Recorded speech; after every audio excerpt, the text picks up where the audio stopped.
في هذه البطولة. إلى هناك إلى عمرو فهمي والمزيد ليقربنا من خلاله عن هذه المباراة، تشكيلة الفريقين، عن ظروف هذه المباراة. عمرو تفضل لك الكريم. نعم، مرحبا بكم من هنا من استاد القاهرة الدولي. هذا الملعب الذي يظهر اليوم في أبهى حلله ومكتظ على آخره بالجماهير الحمراء المؤازرة للنادي الأهلي في هذا الحدث.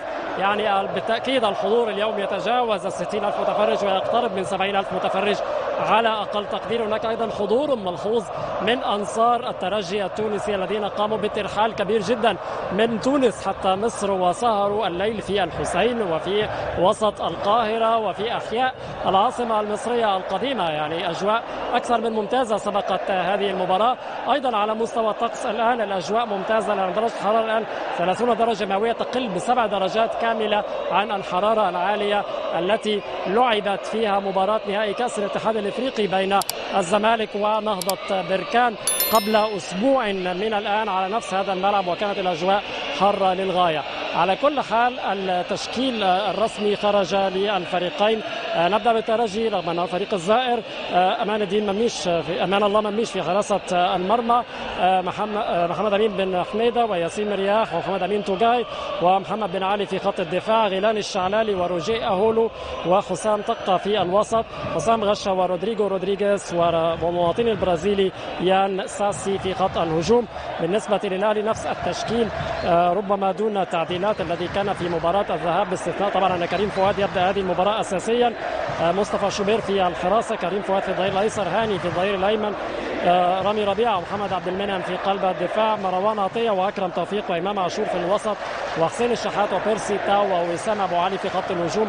هذه تشكيلة الفريقين. وبطبيعة الحال الأهلي بهذا الحضور الجماهيري يسعى إلى حسم الأمور مبكرا ووضع الضغط على لاعبي الترجي كلما أمكن، لأنه يدرك أن هدفا واحدا من فريق الترجي بإمكانه أن يخلط الأمور تماما، وربما يعقد من مهمة الأهلي ويكون مطالبا حين بهدفين. ولكن الأهلي دائما يرفع شعار التسلح بجماهيري، وأن الأهلي دائما بمن حضر مهما كانت الغيابات، حتى لو كان غيابا مؤثرا بحجم علي معلول. شكرا لعمر، كان معنا من استاد القاهرة الذي يتسع رسميا ل75,000، يمكن أن يصل في الحضور إلى 82,000، ولكن السعة القصوى لهذا الملعب بحلاته القديمة كانت قد وصلت إلى 120,000.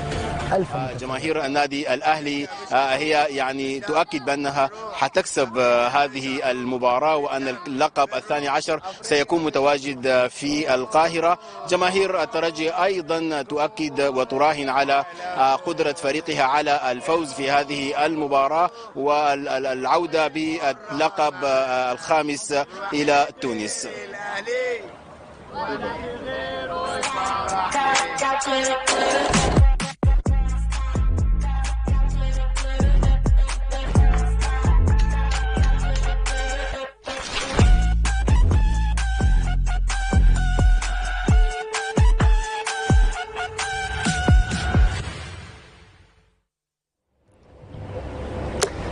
هكذا تبدو الصورة قبل بداية هذه المباراة. كابتن، تحدثنا كثيرا عن ظروف هذه المباراة، ذكرت نقطة في غاية الأهمية وهي الخبرة، بالإضافة إلى الجمهور لصالح النادي الأهلي، نهائي ثالث على التوالي، أكثر فريق فوزا بالألقاب، ونقطة عدم وجود الخبرة الكافية. لاعب واحد تقريبا فقط لاعب نهائي أفريقيا على مستوى تشكيلة الترجي. إلى أي مدى هذه الأفضلية يمكن أن تكون لصالح الأهلي في هذه المباراة؟ إذا يستغل الأهلي أمر عام الجمهور، ثم مش عارف الأهلي هل باش يمشي للترجي يضغط عليه معناتها في المناطق نتاعو. لو كنت مكان كولر كيف استلعب؟ تهاجم؟ بطبيعة الحال مش نهاجم 100%، لكن ما خليش الترجي يلعب. بس لو دخل في مرماك هدف لازم تسجل هدفين. ما خليش الترجي يلعب، ما خليش في وسط الميدان، ما خليش الترجي يلعب، ما خليش الترجي يخرج بالكرة، ما خليش الترجي يلعب المرتدات، لأن اليوم وين الأهلي باش يلقى صعوبات كبيرة إذا ما ينجحش في تسجيل الهدف الأول، إذا ما ينجحش في معناتها الاستحواذ على الكرة، وهذا صعب ضد الترجي، لأن الترجي باش يدافع 4 و3 لاعبين وسط الميدان ممتازين من الناحية الدفاعية، وعنده غشة واللاعب ساسي يقوم بالأدوار الدفاعية. ولهذا لهنا مشكلة النادي الأهلي. والنادي بالنسبة لي أنا 3 لاعبين هامين بالنسبة للنادي الأهلي: شحات، بيرسي تاو، امام عاشور. اذا اللاعبين هذوما ما ينجحوش ويلقاو صعوبات كبيره معناتها في المراوغات نتاعهم ويلقاو صعوبات كبيره باش يدخلوا في المباراه باش يضعفوا الاهلي من الناحيه الهجوميه. الاهلي قوي جماعيا، لكن من الناحيه الفرديه ما شاهدوش عنده لاعبين جيدين قادرين باش يعملوا الفارق، ولهنا تصعب على ضد امام الترجي. انا مدرب الترجي نحاول نلعب على مراحل. اذا النادي الاهلي مسيطر عليا نحاول نكسر الريتم كما هما كسروا الريتم في مباراه او يسقطوا على الارض او يضيعوا في الوقت او يمسكوا في الكره وهذا بالنسبه لي انا هام جدا. اذا الترجي عنده فرصه باش يمشي الهجوم لازم يمشي الهجوم 100%، لانه عنده الجهه اليمنى والجهه اليسرى عندك امكانيه. بالنسبه لي انا هاني ماهوش قوي من الناحيه الدفاعيه، وحتى المدافع الايسر في غياب علي معلول ممكن يلقاو الحلول. ثم وسط الميدان امام عاشور محاصرته هامه جدا، واحنا القوه نتاعنا ان البنيه نتاع اللاعبين قويه، يعني صعب انك معناتها تمر باثنين وثلاثه في المساحات الضيقه، وهذا بيصعب المأموريه. اكرم بالنسبه لي انا ضعيف في الاستحواذ على الكره، لما تضغط عليه يخسر الكره بسهوله، ولهذا العوامل هذه الكل لازم الترجي يستغلها في صالحه، لان بيتقدم المباراه والاهلي ما يسجلش والاهلي ما يقدمش مردود طيب، بطبيعه الحال هناك الجمهور باش يضع ضغط كبير على النادي الاهلي باش يسجل، باش يخلي النادي الاهلي يخرج من المناطق نتاعو يحب يسجل، وهذا عامل هام جدا. ولهذا الترجي كما قلت صحيح محمد انه تنقصوا خبره المباريات هذه الادوار النهائيه، لانه اول دور نهائي بالنسبه للاعبين الكل الا لكن هناك لاعبين المنتخب ولعبوا في المنتخب ولعبوا مستوى كبير. ولهذا بالنسبه لي انا المباراه الاولى للترجي كانت هامه جدا، انا عارفوا الاهلي، عارفوا امكانيات الاهلي، كل لاعب عرف المنافس نتاعو، وتقريبا المدربين ما غيروش التشكيل، وهذا هام جدا. ولهذا بالنسبه لي انا ساس اليوم دوره هام جدا، اللاعب عنده امكانيات كبيره، لما يدخل وسط الميدان قادر باش يلقى المساحات وباش يعمل الفارق. غش على الجهه اليسرى لاعب سريع واحد ضد واحد، لازم يستغل اليوم السرعه نتاعو، وسط الميدان لازم مباراة ذكية من وسط الميدان، لأن اليوم القوة البدنية والاندفاع قد تلعب دور كبير، وهذا ما يحبوش لاعبين الأهلي لما تلعب معهم قوة واندفاع بدني كبير ما تعطيهمش المساحات. أنا أقول اليوم مباراة لازم تلعب على مراحل، ما يسهل. أهم شيء بالنسبة للترجي ما يدخلش فيه هدف، لو يدخل هدف تصبح أمور أخرى بالنسبة للمباراة. لكن أعتقد أن المباراة الشوط الأول و30 دقيقة الأولى هامة جدا بالنسبة للترجي الرياضي. مباراة الذهاب كابتن يوسف أعطتنا شعورا بأن هناك تقارب على مستوى الأسلوب، شاهدنا تحفظا كبيرا من الفريقين وشاهدنا أسلوبا جماعيا مثل ما ذكر الكابتن، لن نشاهد الحلول الفردية الكبيرة في مباراة الذهاب.